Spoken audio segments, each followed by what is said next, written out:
Today we learned that Roger Stone, President Trump's longtime confidant, has been charged with instructing a witness in the Mueller investigation to, quote, pull a Frank Pantangeli, which, as you see, means to lie. Stone's been a fixture in Republican politics for more than 4 decades, including a stint on the Trump campaign, but now his sleazy, take-no-prisoners approach might actually land him in the slammer. I'm Roger Stone, R-O-G-E-R-S-T-O-N-E. He's been called a dirty trickster, the Prince of Darkness, even the cockroach of American politics by the left-leaning New Republic. And Roger Stone flaunts many of these monikers as proudly as he flaunts his Nixon back tattoo. I'm an agent provocateur. Stone's reputation is hard-earned. His notorious political rap sheet goes back to the Nixon campaign when the then 19-year-old donated money to Nixon's opponent. He said it was from the Young Socialist Alliance and gave the receipt to the press. It didn't get any more ethical from there. In 1980, Stone began a lobbying firm with Paul Manafort that unapologetically catered to human rights abusers. Stone once boasted they, quote, lined up most of the dictators in the world that we could find. Pro-Western dictators, of course, the good ones.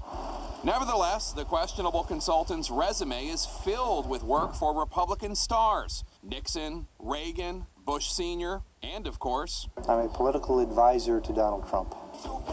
While working for Bob Dole, Stone's personal life caused a public stir. He was forced to resign from Dole's presidential campaign after a tabloid revealed that he and his wife had placed an ad for a sex partner in a paper called Local Swing Fever. But Stone did not go away. He continued to stir the political pot.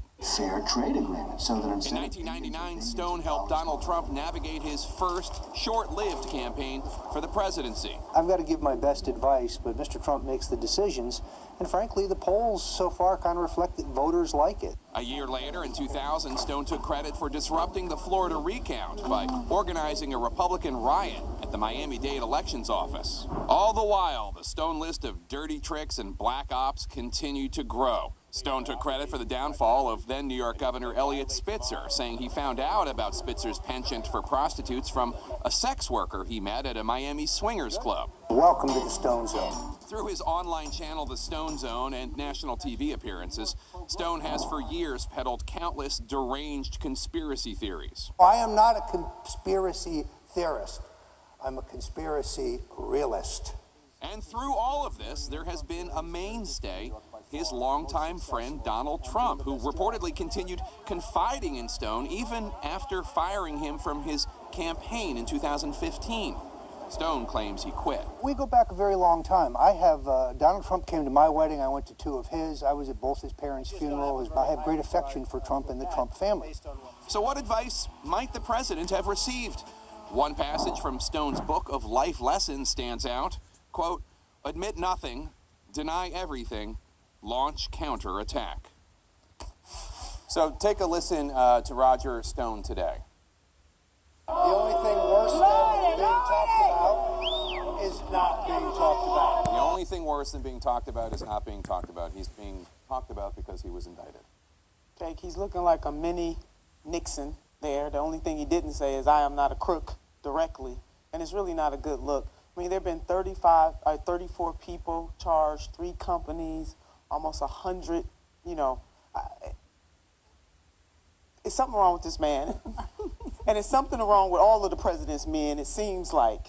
That this entire, he has been, the president, I want people to wrap their minds around this. President Trump has been under some type of investigation ever since he took office. Yep. Imagine that. So President Trump tweeted in December about Roger Stone, Kevin, take a listen to this, or take a look at this. I will never testify against Trump, that's President Trump quoting Stone. This statement was recently made by Roger Stone, essentially stating that he will not be forced by a rogue and out-of-control prosecutor to make up lies and stories about, quote, President Trump. Nice to know that some people still have, quote, guts. That does seem to be paramount to President Trump, more than anything else, loyalty to him. Yeah, and he is the personification of the Trump approach to politics, too, right? Which is, it's not so much about ideas, but whatever you do, and Brian Stelter quoted this earlier, whatever you do, don't be boring, right? And that's Donald Trump's approach to politics. It's the same thing with Roger Stone. I think the bet here, and it'll be interesting to see whether or not it's the right bet. The bet here that Roger Stone is making is that this can be won in the court of public opinion. The special counsel is making the bet that this is going to be won in the court of law, and that ultimately is what will win the day. We're going to see that play out over the next few months. I think Roger Stone is making the bet that he will be pardoned by Donald Trump. Yeah, You think exactly. that's That's it, and with public opinion from Donald Trump's base. I see, for the base. So, and the indictment makes some incredible allegations against Stone. I should say they're not allegations. There's evidence of them, including he threatened to kill the dog of person number 2 in the indictment, Randy Credico. He tells Credico, quote, "You are a rat, a stoolie, you backstab your friends, run your mouth, my lawyers are dying to rip you to shreds. I am so ready, let's get it on, prepare to die." And then there's also some stuff about his dog. Let's show a picture of the dog because I just want to show it. It's a sweet little dog. And he complained about the FBI raid waking up his dog, so we know, if anything, that they're dog people. I mean, the truth is no one's going to cry if Roger Stone goes to jail or when he goes to jail. But You might like it. But he might. Who knows?